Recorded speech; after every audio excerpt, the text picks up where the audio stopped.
La communication n'est pas toujours la première facette du marketing mix auquel on pense lorsqu'on veut durabiliser les façons de faire dans notre entreprise. Pourtant, c'est souvent la communication qui va venir solidifier tous les efforts faits par une entreprise pour durabiliser son marketing mix.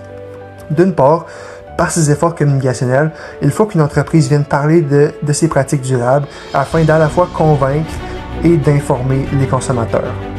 Par contre, d'autre part, il ne faut pas que les entreprises en disent trop. En effet, au cours des dernières années, il y a un phénomène qui a pris de l'ampleur qui s'appelle le greenwashing. C'est un phénomène qui consiste à ce que certaines compagnies mettent de l'avant leur bon impact sur l'environnement, mais à la fois cachent leur impact négatif qui est souvent plus gros que l'impact positif. Donc ça, c'est une pratique qui peut avoir des retombées négatives, surtout lorsque les consommateurs s'en rendent compte, ce qui est assez simple aujourd'hui dans l'ère de l'Internet. Un exemple de ça, ce serait la Formule 1 qui en 2020 ont lancé le slogan We Race as One, qui voulait promouvoir le développement durable, l'inclusion et la diversité. Par contre, les gens se sont vite rendus compte de leur hypocrisie, notamment parce qu'ils ont continué de travailler avec leur sponsor Aramco, qui est une grosse pétrolière en Arabie Saoudite, et qu'ils continuent d'avoir des événements dans des pays comme justement l'Arabie Saoudite, qui briment les droits humains. Donc, comment concrètement est-ce qu'une entreprise peut venir éviter de se faire accuser de greenwashing tout en étant en mesure de mettre de l'avant ses pratiques durables? Il y a vraiment deux éléments principaux qui ressortent. Donc, la première, c'est au niveau de la transparence et de l'honnêteté.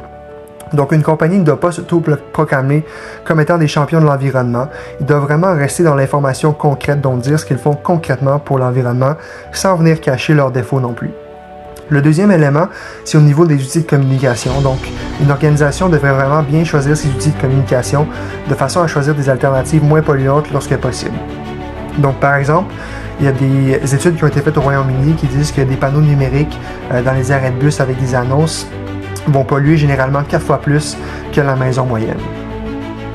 Un bon exemple de compagnie qui a réussi à bien communiquer ses efforts au niveau du développement durable, c'est la compagnie canadienne Loop Mission. Eux, dans le fond, Loop, ils récupèrent des fruits et légumes qui sont jugés pas assez bons pour être vendus pour en faire des boissons de toutes sortes. Au niveau communicationnel, ils ont réussi avec leur slogan Fighting Food Waste, puis en mettant plusieurs capsules éducatives sur leurs médias sociaux, de vraiment expliquer leur cause et expliquer concrètement ce qu'ils font pour aider l'environnement.